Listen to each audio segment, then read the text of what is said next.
back to the coffee bar with your favorite bartender, A5 Cup of Coffee. And boy, do we have a wonderful breakdown for you guys today. We got our Chaos Magic drink today. If y'all want to see how to make this wonderful drink, I am going to leave the link in the description below, and it'll lead you right into how to make the drink, just like last week. So to this week, we are going to break down Wandavision episode 7, give you all the Easter eggs from the comics, what things may mean, and then we'll kind of go from there, okay? So first, I'm going to kind of break it down due to characters. That way we don't have to kind of switch back and forth between the characters. I think that's a little bit easier as far as Easter eggs go. First and foremost, we all knew it was Agnes. We all knew that Agnes had something to do with all of this. We were just trying to figure out who was maybe over her. But we're going to talk about that here at the end. Also, I just want to give a special shout out to Monica. She is awesome. She is absolutely awesome. The hair, the teeth. She's bae. Anyway, let's get into this breakdown. Let's get started, and y'all tell me what y'all think in the comments. Please let me know what's going on and what you guys think about my theories and what you guys think about what's going to happen next. Let's get into it. So first, we start off with Wanda doing this kind of Modern Family type deal, and it's pretty cool because I love Modern Family. I love Ed O'Neill. I love the whole cast. And they do the whole fourth wall breaking, which is the name of this episode, breaking the fourth wall. And it's pretty cool that they actually are able to do this, and that they're kind of progressing through these family shows. In this, whoever thought of this they're pretty cool. So like I said, we're at the Modern Family, and Wanda's kind of trying to reconcile what happened. She admits that, you know, her anger and her fear got the best of her, and she expands the dome, and she says it like, you know, that's just the thing to do when you're afraid or when you're upset. And so she expands the dome due to Vision dying trying to get outside of the dome. And of course, in the last episode, we see that the dome kind of swallows up the Sword agents. It swallows up Darcy. Hayward gets away, and now we do know for sure that Wu and Monica get away as well. So I kind of want to start with Billy and Tommy and what they're kind of going through right now. You know, they're kind of trying to tell their mom, hey, something's weird going on right now. And Billy especially is telling her, you know, my head hurts. It's very loud. And basically, I'm thinking it's because his powers are manifesting, and he's not quite clear on, you know, how to control them yet. So instead of just hearing his dad, he's hearing everybody. And so he's just saying it's very noisy, so he can't make sense of it, I'm thinking, as of right now, which we kind of see that as a telepath trope a lot, that, you know, they hear a lot of voices. And I think that's what he's going through right now, kind of dealing with it. And Wanda's just kind of like, I just want to sleep, you know. And she's like, I'm doing a staycation, which, nice little joke there due to, you know, COVID or whatnot. But she was just like, you know, she's basically quarantining herself to punish herself for doing that. She's, again, running away from her problems, of course. And speaking of problems, you kind of see a lot of people kind of keep pointing out the hexagon shape. And, you know, I'm definitely just starting to really buy into it, because hexagons are all over this dang on show. And as a matter of fact, on where Vision would sleep, you see hexagons on his pillow, which to me indicate he's sort of under the hex. And then you see Wanda pull the cover over her, which kind of indicates that she kind of wants to just be in the hex and don't worry about anything else. Just kind of like when you wake up in the morning and you just pull the covers on your head and like, I do not want to get this day started. And that's basically, the hex is her cover. She just doesn't want to move on with life. And you see her covers are covered in hexagons. But her pillow, however, if you look at her pillow, it's not covered in hexagons. And I believe that means because her mind, she's not mind controlled like everyone else. I think she's being manipulated and maybe pushed to doing certain things, but she's not under the Hex control like everyone else. Just my interpretation. Y'all let me know what y'all think about that. But in any case, moving forward, Billy and Tommy kind of telling her things are kind of freaking out, things are weird, and they're playing with what I think were Wii controllers, and then they convert back to Atari controllers, and then they convert into GameCube controllers. Awesome system, by the way. Nintendo, you were definitely before your time. But the GameCube, it changes as well, and then it changes into Uno cards. Don't play Uno with anybody that you want to keep a relationship with, because draw force in relationships. Anyway, moving forward, you actually have the Uno cards, and the kids are just trying to tell her what's going on. She's just kind of like, man, just leave me alone. And as a parent, we've all probably done it once or twice where the kids are really trying to tell us something, and then we finally get out of bed and it's kind of like, oh, that is pretty important. But she's just like, I just want to rest my eyes. Like, just leave me alone for right now. And like I said, she's definitely running away from her problems right now. So, kind of moving forward from them, we're going to go ahead and focus on Darcy and Vision. They have a little part in this, but it's kind of flashed throughout the show. But I want to handle all that up front. So Darcy is actually changed into an escape artist because she was trying to escape the handcuffs when the Hex was expanded. And Vision is trying to get her attention. He's basically telling her, you know, we locked eyes, and she's kind of seeing him as a creeper trying to date her. And she even says, okay, I'll go out on a date with you, but I'm ordering a lobster, kind of indicating I'm not interested, but I'll date you anyway. And Vision breaks her mind control, and she comes back, and they basically run away in the van together. They actually come in confrontation with one of Hayward's old henchmen, who's a strong man now, and Darcy punches him, which he deserved it. In any case, they run off in like one of the vans or whatnot, and Darcy kind of fills Vision in on what's happened in the last few weeks, because he can't remember. Of course, we saw from the last episode that he doesn't even remember being an Avenger. He doesn't even know what an Avenger is. So that kind of indicates to me that Wanda kind of wanted him to forget all that so they could live this perfect life in this Hex Dome.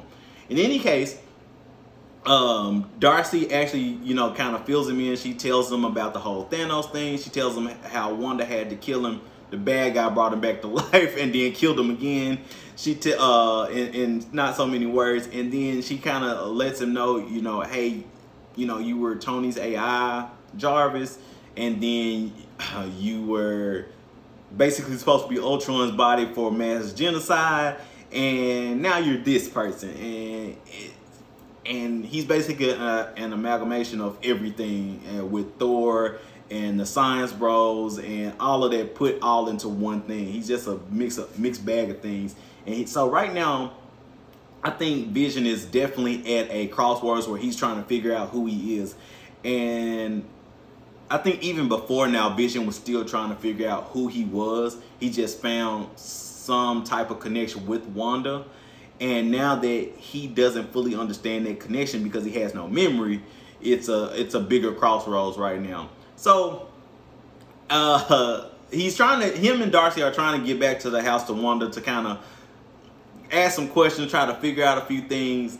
And it's crazy because she actually, it's either her or Agnes are putting these obstacles in their way. Like, they run into like so many red lights, and then they run into like this line of kids, and you see Vision like breaking the fourth wall, Modern Family style, and he's like, you know, I think Wanda's doing this to kind of keep me from coming back to the house.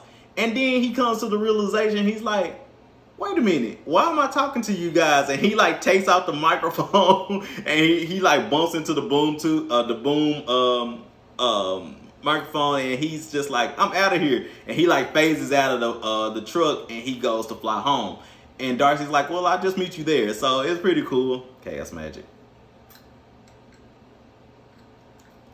It's pretty cool to kind of see that kind of him breaking the fourth wall and realizing he's breaking the fourth wall. So On to Hayward. Hayward is actually still on his main mission, which we'll discuss here in a second when we get to Monica and Wu. But he's on his main mission, and at this point, he's like, "Guess what? Don't worry about it. We're gonna launch whatever his plan is. He's gonna launch it today." And basically, I feel like he's gonna attack Westview to get what he wants.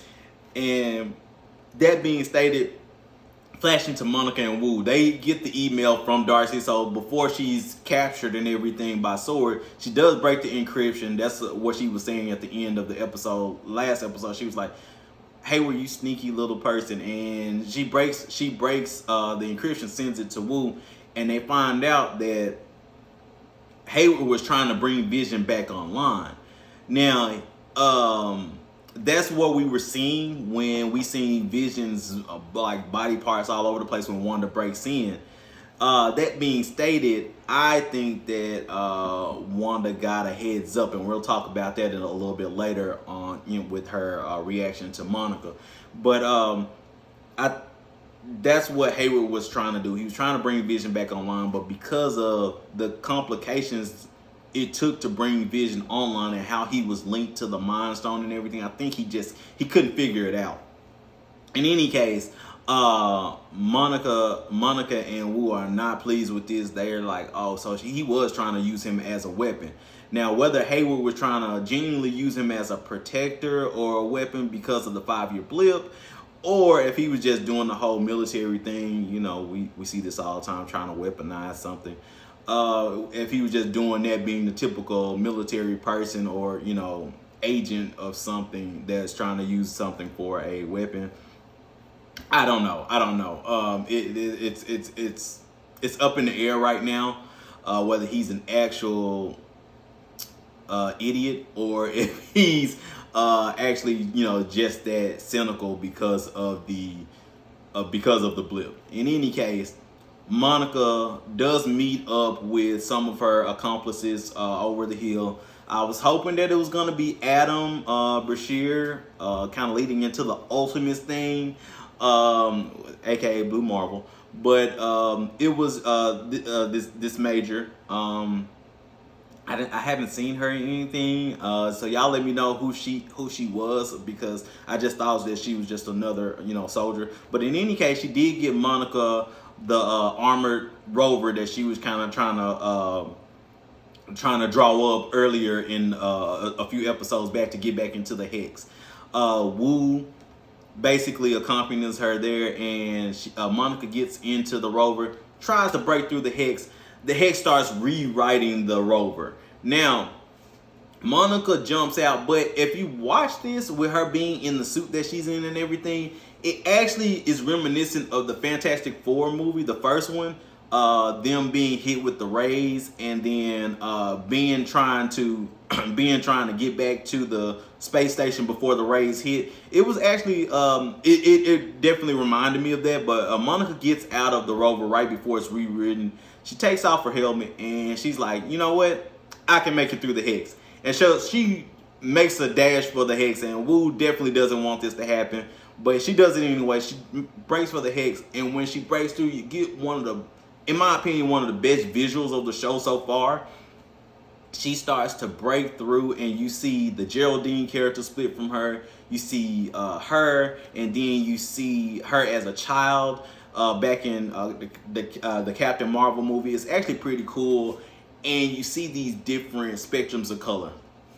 You see these different spectrums of color, and then audibly you can actually hear her mom kind of encouraging her and telling her, and then at first telling her, things are too dangerous, and then you hear her asking Nick Fury, hey, when can I be a superhero? And him responding, maybe when you glow and have powers, kind of foreshadowing that she was gonna become, Spectrum in the future, or kind of actually even making a wink, even if it wasn't foreshadowing, it was making a wink that Monica Rambeau is a superhero in the comics. And then you hear Captain Marvel saying, when they passed out kids, they gave your mom the best one because you're the strongest of them all. and then it's like willpower brought all of these together, and she breaks through the hex herself. Now, the cool thing about Monica breaking through the hex that we haven't seen before is the fact that nothing is rewritten on her. Not her suit, not anything. Nothing is rewritten on her at all when she breaks through the hex. So I think that was pretty cool. I know she's been back and forth through the hex more than anybody up until this point, but I still think it was pretty cool that the armored truck is rewritten, but she's not. And I think that kind of points to the type of that, you know, her cells have been rewritten, and now she does have powers. Now, when she breaks through the hex, you see her eyes glowing blue. You see her being able to see different radio waves, different colors. She's able to see things that, you know, normal people wouldn't be able to see. So I definitely, of course, this is hinting toward her power and what she'll be able to do in the very, very near future. So Monica takes off the spacesuit. She just has her, her Under Armour on, and it's the same colors. If you look at it, it's the same colors as her actual Spectrum suit. I like the attention to detail there. It's the same color scheme that she has later on in the comics, but of course it's not her actual full costume or whatnot. So she starts to run off to find Wanda. So we're gonna start with her right now. We're gonna get back to Billy, Tommy, and their mom. So we see Wanda finally come downstairs. She goes to get some cereal, and the crazy thing is the milk keeps like glitching. It keeps like glitching into different decades. And on one of those, we actually see missing children. Now, I don't know if that's foreshadowing to what's gonna happen later on in the episode. That's what I'm taking it as, or if it's foreshadowing what may happen later on, because, you know, of course the kids were missing for a while in this show, and then they just start showing up. But it was a missing child on the milk carton, and then again, it could be just because on the milk cartons back in the day, whenever there was a missing child, they were on the milk carton. Maybe I'm kind of reaching, but I think it has something to do with what's gonna happen later on in the episode. That being stated, I didn't want to forget the whole Office coming on part. So the intro was like to the theme music of The Office, so that's what I felt like. And it had Wanda in a whole bunch of different ways. Like it seemed like through the decades, it had it on the mailbox. It had a I Love Wanda mug. Then it had a Wanda in a fishbowl, which I feel like represents her being underwater right now. Because right now, even though she has power, she's kind of drowning in it at this point. And then, if you rewind and look at the intro, there is one part right before you see Wanda on the computer and Wanda on the file cabinet. It's a part where it shows little snippets, and it spells out, "Wanda, I know what you're doing." Go check it out if you don't believe me, man. I'm wondering if that's referring to Vision saying, "Wanda, I know what's going on" at this point. That's what I think personally, but that was pretty cool that I was kind of looking through it, trying to catch any Easter eggs, because I was able to kind of catch what the music was saying from the last episode with the Malcolm in the Middle. If you kind of listen to the music, there was a little hidden message in there. So, and there was actually a little hidden message in the theme song that happens later on in the episode as well. We'll talk about that in a few as well. So in any case, you have that intro. The boys and Wanda are kind of talking, and Wanda basically tells them, I don't have all the answers, because they're kind of asking her a lot of questions at this point, and she's still kind of hex hungover from what happened the night before at the whole Halloween thing. So, man, we get Wanda, she's about to crack at this point. The boys are, she's telling them, I don't have all the answers. And she kind of makes a reference to them inheriting tough skin because their dad's made of vibranium, which kind of indicates her and Vision are. Anyway, interesting in itself. But in any case, the boys are kind of asking her, is she okay? And Agnes comes in right in the nick of time.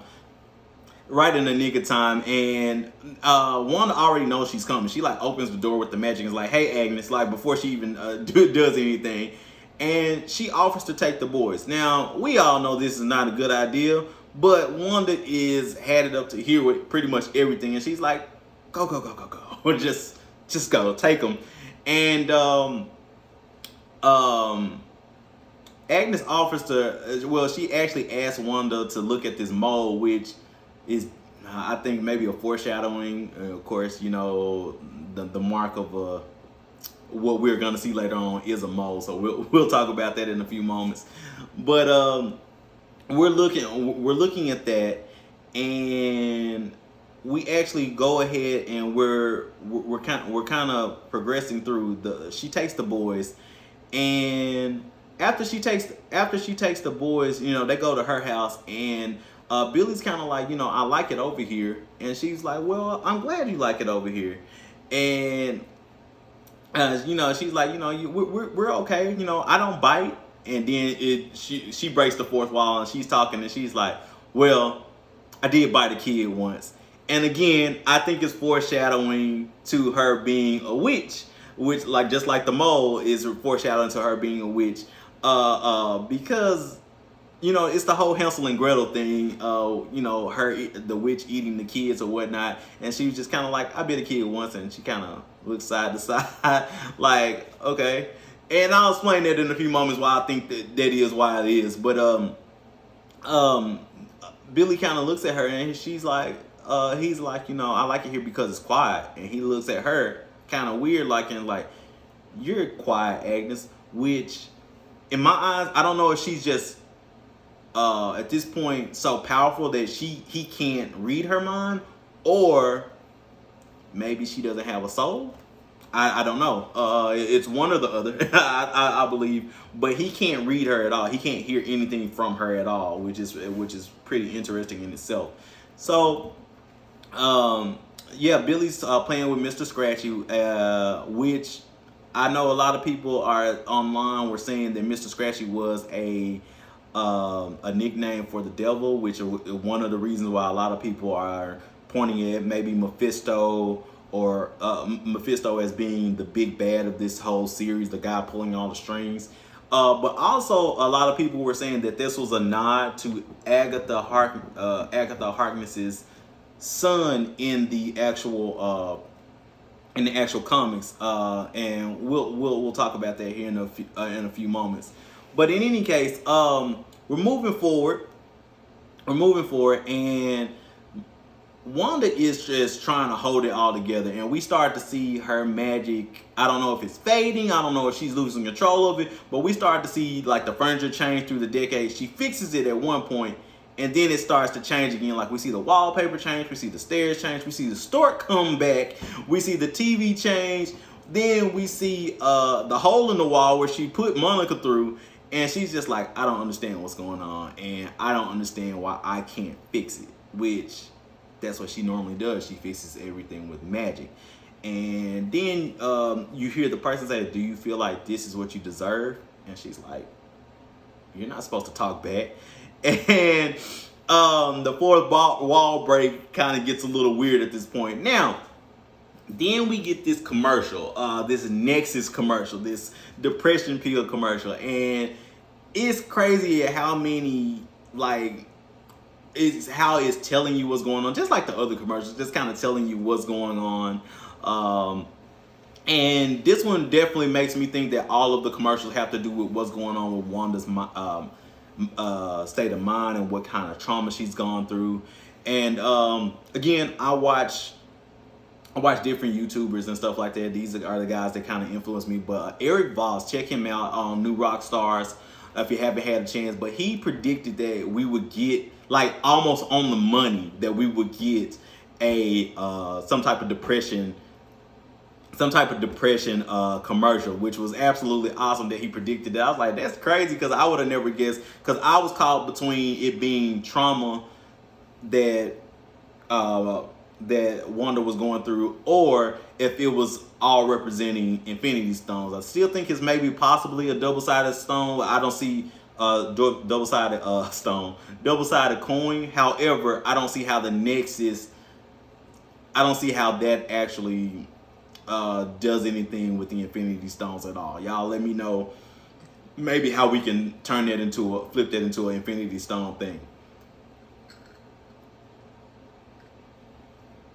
Now, that being stated, it does say a whole bunch of like foreshadowing what's going on. It's telling you that Nexus may make you feel your feelings, may make you accept your destiny, and then also at the end it says may cause more depression, which basically that's the progression the progression of everything. You accepting everything, and you may get depressed by accepting everything that's happened to her. And with Wanda accepting, that Vision is dead, or accepting that maybe she is alone right now, that could cause more depression. And it does, state that, if you're feeling alone, that's why you should maybe take Nexus. And that's what Wanda was going through. She was feeling alone. Yes, she had the Avengers, but the love of her life had she just lost him not too long before that. She she lost her brother. She did the whole thing with Civil War. She made a mistake and killed all those innocent people.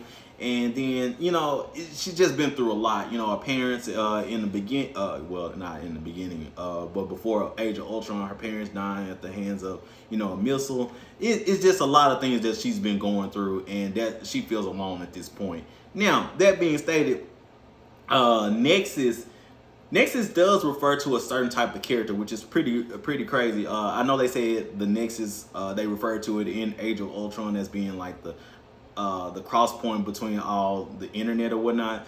But in Marvel Comics, Nexus refers to a character that is basically a staple in a universe. So basically, she stays the same between universes, which is pretty cool. And not only that, she's so powerful that she stays the same between universes. And also, with that being stated, she can control probability, and that leads to her chaos magic.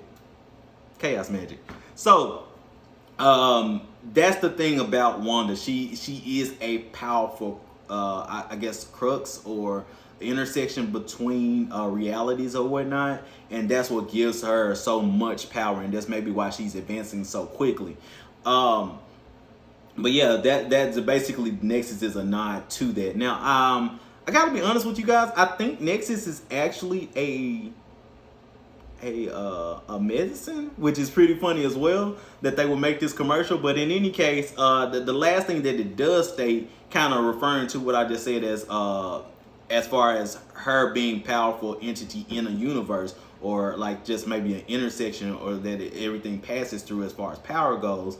It says at the end, because the world doesn't revolve around you. And then it goes back and says, or does it? And it's kind of saying that, I think it's kind of saying that Wanda is going to be kind of like a focal point from here going forward on how Marvel moves forward. I think that's how you can get, of course, the X-Men. That's how you can get the X-Men and mutants. And of course, Vision was reading The Descent of Man earlier in a previous episode, kind of referring to mutants or whatnot.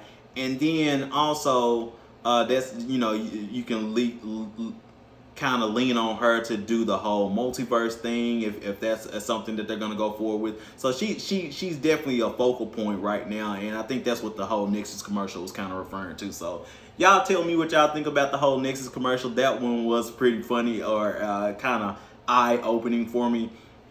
Moving forward, after that, Monica finally does actually reach the house, and she busts in, and she's like, Monica, I gotta talk to you. Wanda, I gotta talk to you.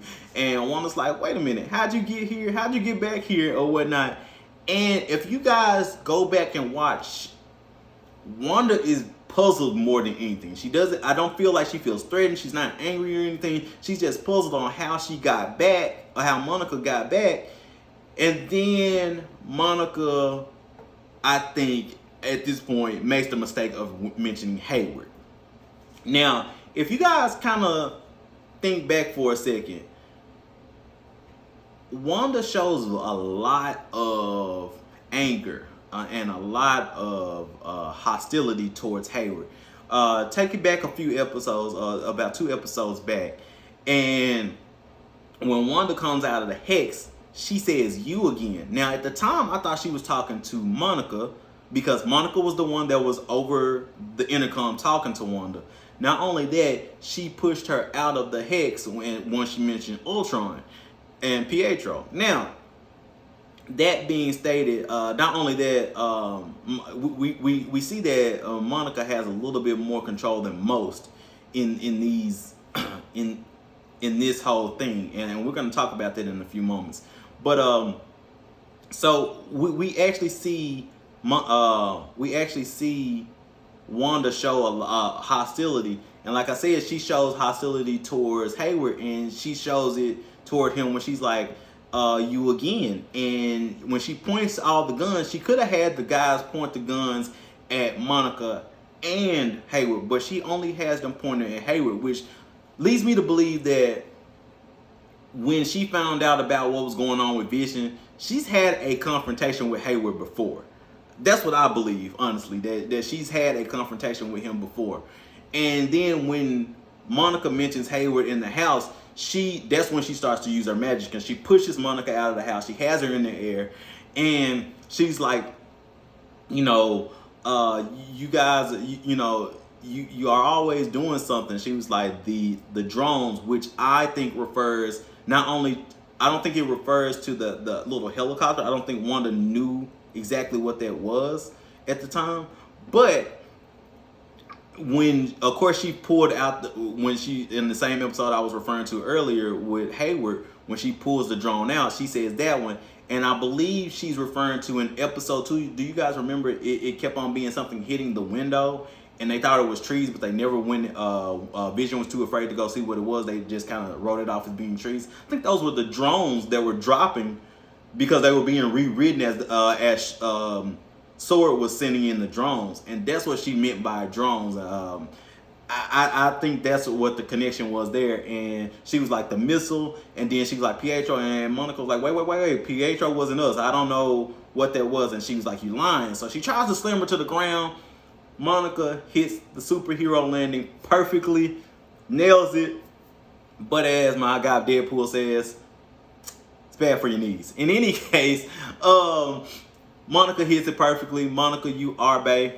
Like I told y'all before, Monica is definitely bae. She hits the ground perfectly, and Wanda's kind of shook. She's like, wait a minute, hold on. And I think she shook because somebody inside their world, outside of Vision, actually can defend themselves against her. And just like she was kind of puzzled by why the boys can't be controlled by her, like when they were crying and she couldn't make them be quiet or go to sleep with magic. And with Vision, when she starts to lose control of him, she gets kind of agitated with him. And now Monica is in her hex, and she can't do the same things with her. Now, I made a reference to this earlier. Monica has been one of the few characters that's been able to kind of break the mind control on her own, outside of Vision, of course, kind of coming out of it himself, and of course Agnes, and we'll of course discover why here in a few moments. But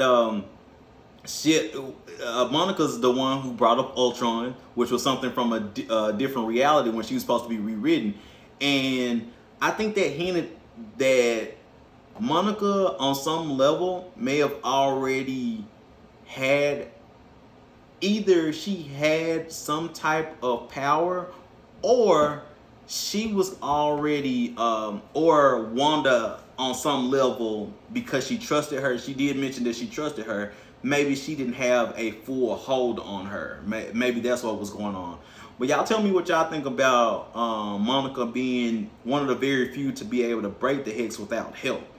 That being said, and moving on, we are now, Monica's trying to talk to Wanda, and Wanda basically is like, you know what, she kind of pulls up her, her magic, like she's gonna, push her through again, and she's like, if you want to, destroy me, you can do it. And she kind of calls Wanda's bluff, and and Wanda basically stands down. She doesn't really want to hurt Monica on any level. And that's why I don't think the guns went toward her. That's why I believe when she pushed her out of the hex, she protected her, because yeah, a push like that would have definitely killed anybody else. She pushed her through like 4 walls. She pushed her through like 4 walls and then out of the hex, but she was protected the whole time, no injuries or anything. So I don't think that was at that time Monica's power. I think that was Wanda protecting her on some level. So like I said, I think her and Wanda have, for one reason or another, a little bit of a connection. Maybe it's because of the grief that Monica just went through, and she can identify with what Wanda's going through, which is why she wants to help her in the first place. Moving forward, Agnes comes out of the house and you see her looking out the window like a nosy neighbor. And she comes and she's like, well, Wanda's had enough, and she leads her to the house. And Monica just kind of left there standing on the yard. I don't know why Monica let that happen, but she did. Agnes and Monica walk into the house, and Wanda tries to figure out, wait, what happened to the kids? Because all she sees is the half-eaten food, or mostly eaten food, which kind of indicates maybe they've been drugged or something, but we know the kids aren't there.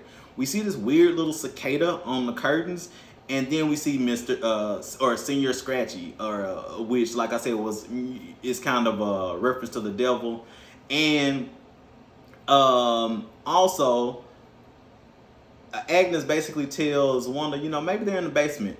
And this is where the big reveal happens. She's basically like, I thought you were the only magical girl. And she's like, Agatha Harkness. And she introduces herself as Agatha Harkness for the first time. Now, Senior Scratchy may be a nod to Agatha's son. Maybe actually Agatha's son. But in the comics, Nicholas Scratch was her son that basically tried to have her killed. Got her caught up with a bunch of other witches in the comics and almost had her killed before the Fantastic Four stepped in to save her. Now, she reveals herself as Agatha Harkness, and you see this whole theme song with it's kind of like the Monsters theme song. If y'all don't know who the Monsters are, go look it up. It has like Eddie Monster. It's kind of like the Addams Family, but it actually has the monsters from the time you actually see Frankenstein.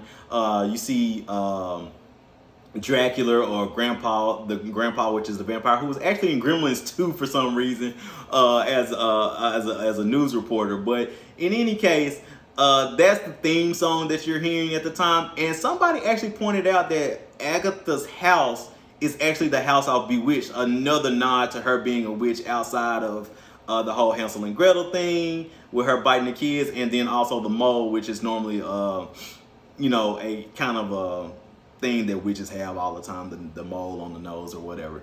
So all this points to her being a witch, and Agatha Harkness in the comics is a actual very powerful witch, about 10,000 years old. She actually was in Salem at one time, and she was even turning in her own kind to create the perfect coven or whatnot. So throughout the comics, from what I've seen or from what I've read in the past, she hasn't necessarily been a bad guy per se, but she does manipulate people to get what she wants, to do what she wants.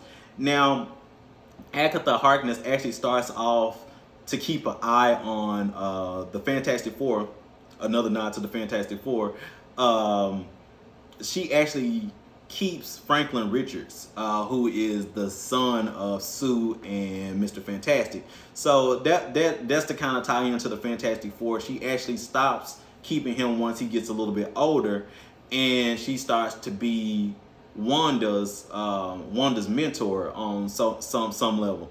Now, after she dies, here's the connection to what's going on right now. After she actually is unceremoniously burned at the stake by the group of witches that caught her the first time, and the second time around they actually end up killing her, and Wanda and Vision actually end up fighting the witch who killed her, and they released this large amount of power. and Agatha kind of comes like in astro form and basically says, you know, she basically says something to the effect of, you know, use the power.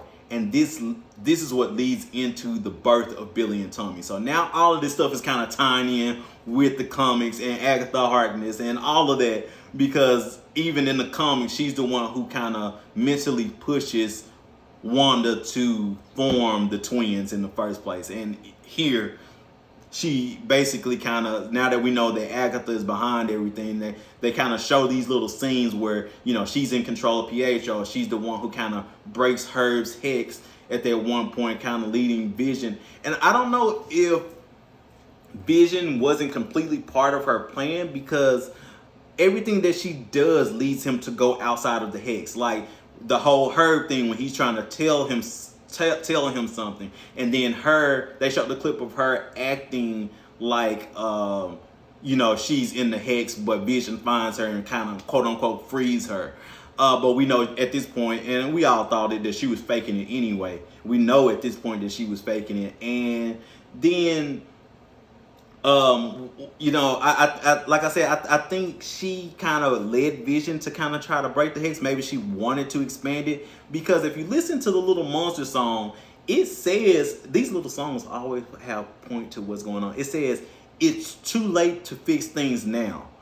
Toward the end, where you see Agatha as the actual microphone person, she's like the director, and she's like, keep rolling, and it says it's too late to fix things now. The song says that, I think she's the actual person that says, do you think you're getting what you deserve? So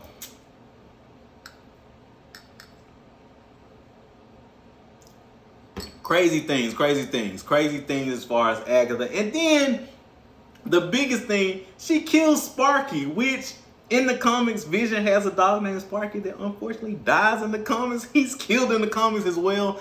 So she like does this horrible witch laugh, and she's like, and I also killed Sparky. And I'm like, dude, like, really?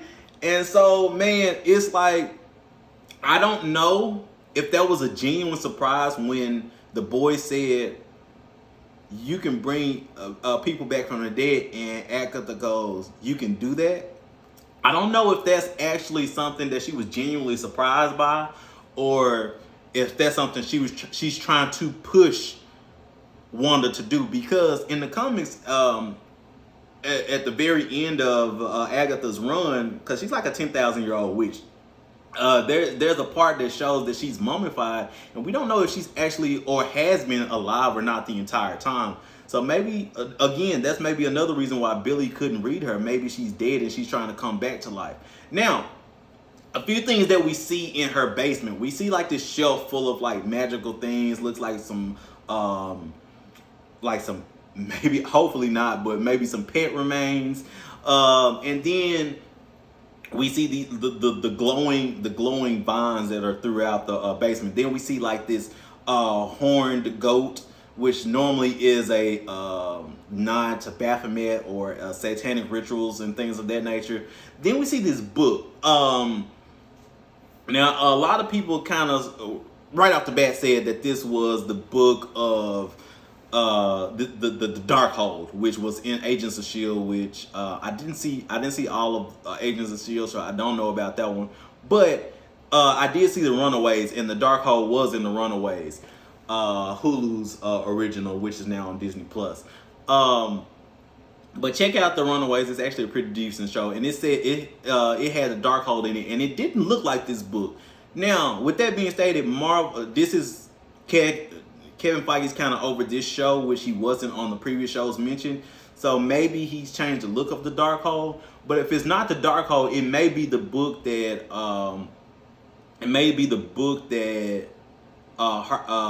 Captain America gave to Wanda to actually read. It's actually in the Wanda and the Scarlet Witch, Vision and the Scarlet Witch graphic novel. It's like a very powerful magical book as well, and Agatha Harkness has something to do with that as well. So maybe it's that book, or it could be the Darkhold kind of remade for this series. We don't know what this glowing book has going on, but I will say this: Agatha is a very powerful being in the Marvel comic universe because she's so old and she's practiced magic for so long. And maybe this is what leads into the multiverse of madness, because she's on her own very powerful, and I absolutely love the actress that's playing her. She's hilarious. She played in I believe the Bad Moms Christmas, and then also she played in We're the Millers, which is a hilarious underrated movie. But if she is the bad guy, I can't lie, I'll be a little bit disappointed, but at this point, with her being there the whole time and we kind of knowing, something was a little bit off about Agnes the whole time. If she is the big bad, I won't be super disappointed, because she's definitely powerful enough, to if you read the comments, she's definitely powerful enough to match Wanda, to manipulate Wanda into doing these things, like I explained before. And I know a lot of people were hoping Mephisto, because of the boys, Billy and Tommy, because when Agatha pushed her to do it in the comics, the boys got reabsorbed by Mephisto because they were parts of his soul. Super convoluted, but just on base level, that's what ended up happening. That's how they were manifested, because they were part of his soul. In any case, Wanda does lose the kids in the comics, and it makes her very depressed. And if she loses the kids in this series, I think, because I did read somewhere that Wanda is still going to be dealing with some issues in the Multiverse of Madness and in Spider-Man 3. So I'm thinking if she loses the kids, that could be kind of leading into some more grief that Wanda unfortunately has to go through. I mean, she's probably the only one outside of Thor that goes through a lot, man. I guess in order to be a superhero, you got to suffer a lot, I guess. But in any case, we got Agatha Harkness. I was hoping it was going to be Nightmare, because he was hinted at being the villain in Multiverse of Madness. But it doesn't look like it's going to be Nightmare, unfortunately. If it's going to be anybody pulling the strings on like that whole Thanos level, kind of sitting back, pulling the strings, it's probably going to be Mephisto at this point. Because we got all signs with the satanic stuff in the basement. We got the boys. Everything is pointing toward Mephisto right now. So we'll see what ends up happening. But yeah, guys, Agatha Harkness kills Sparky, and I'm still not okay with that. I gotta take a drink to that. But guys, y'all let me know what y'all think about episode 7. It was absolutely loopy, and make sure that y'all stick around. There is a mid-credit scene where PHO pops up next to Monica and is like, "Snooper's gonna snoop." And it like goes to black. So it was classic Marvel mid-credit scene. I was thinking they're gonna have a mid-credit scene every episode, but every time I just kept watching, waiting for it. They finally gave it to me. I'm happy, Marvel. I'm okay with this.